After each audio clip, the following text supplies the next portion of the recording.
Di video ini akan dibahas tentang materi bioteknologi. Nah, di sini akan dibahas tentang pengertian, jenis-jenis, penerapannya dalam berbagai bidang, dan dampak positif bioteknologi. Jadi, ikuti terus video ini ya. Bioteknologi adalah salah satu ilmu biologi yang mempelajari pemanfaatan makhluk hidup untuk kepentingan manusia dalam menghasilkan barang dan jasa. Makhluk hidup dalam bioteknologi disebut agen bioteknologi. Agen bioteknologi ada yang digunakan 1. Secara utuh, contoh bakteri. 2. Sebagai DNA, enzim.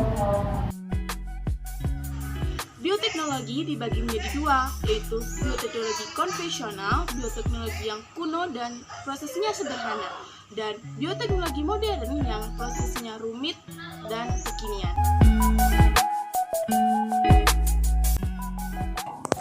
Bioteknologi konvensional merupakan teknik bioteknologi yang dilakukan dengan cara yang sederhana tanpa adanya rekayasa genetika. Bioteknologi ini lebih memanfaatkan organisme secara langsung untuk menghasilkan produk barang dan jasa yang berguna bagi manusia melalui proses fermentasi. Adapun contoh dari bioteknologi konvensional yaitu ada tempe, tape, yogurt, nata de coco, dan lain sebagainya. Bioteknologi modern adalah bioteknologi yang memanfaatkan prinsip biologi sel dan molekul untuk menghasilkan produk yang bermanfaat bagi manusia. Penerapan bioteknologi modern berdasarkan pada rekayasa genetika dan rekayasa biokimia. Contoh dari bioteknologi modern yaitu kultur jaringan, transgenik hewan, bayi tabung, cloning, dan lain-lain. Berikut adalah ciri-ciri bioteknologi konvensional, yaitu alat yang digunakan sederhana, menggunakan metode sederhana, barang yang diproduksi sedikit, dan biasanya menggunakan teknik fermentasi. Adapun ciri-ciri dari bioteknologi modern, yaitu alat yang digunakan sudah canggih, berdasarkan penelitian, produksi massal, serta menggunakan enzim dan DNA. Berikut ini adalah penerapan bioteknologi konvensional. Contoh pertama ada pembuatan tape dibuat dengan fermentasi ragi jamur Saccharomyces cerevisiae. Lalu contoh berikutnya ada pembuatan oncom yang dibuat dengan fermentasi jamur Neurospora crassa. Lalu ada yogurt yang dibuat dengan fermentasi bakteri Lactobacillus bulgaricus atau Streptococcus thermophilus.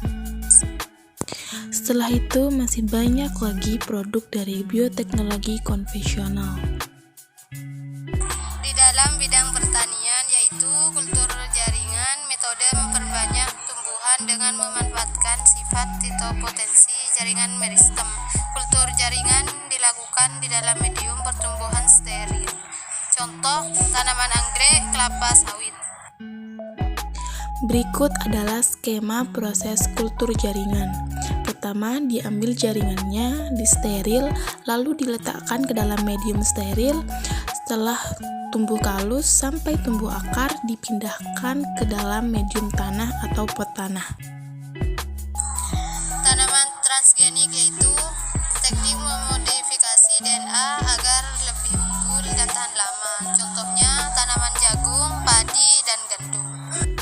Selanjutnya di bidang kesehatan, contohnya proses pembuatan antibiotik yang dihasilkan oleh beberapa mikroorganisme tertentu seperti Penicillium chrysogenum, Penicillium notatum, dan Streptomyces. Contoh selanjutnya ada bayi tabung. Bayi tabung merupakan proses pembuahan sel telur oleh sel sperma di luar tubuh ibu atau in vitro fertilization. Sel-sel telur dikeluarkan lalu dipertemukan dengan sel-sel sperma untuk membentuk zigot. Zigot atau embrio yang sudah berkembang dengan baik akan ditransfer kembali ke dalam rahim ibu. Masih di bidang kesehatan. Selanjutnya adalah cloning. Cloning yaitu upaya menggandakan makhluk hidup baru dengan cara menggabungkan inti sel somatik dan sel telur tak berinti. Contoh, domba Dolly. Yang terakhir di bidang peternakan ada inseminasi buatan, yaitu metode menginjeksikan langsung sel sperma kepada rahim induk untuk mendapatkan keturunan yang unggul. Inseminasi ini biasa dilakukan kepada sapi-sapi unggul. Ini dilakukan untuk mendapatkan bibit-bibit sapi unggul. Dampak negatif bioteknologi. Pertama, keseimbangan alam akan terganggu karena adanya pelepasan hewan transgenik ke lingkungan. Kedua, adanya cloning hewan atau tumbuhan yang menghasilkan keturunan yang sama akan mengurangi keanekaragaman organisme. Lalu yang terakhir, produk transgenik dapat menyebabkan reaksi alergi pada manusia. Adapun dampak positif bioteknologi. 1. Di bidang pertanian, bioteknologi membantu menghasilkan pupuk penyubur tanaman. 2. Melahirkan sumber energi alternatif yang lebih ramah. 3. Meningkatkan kualitas produksi sumber makanan. 4. Pengelolaan produk makanan.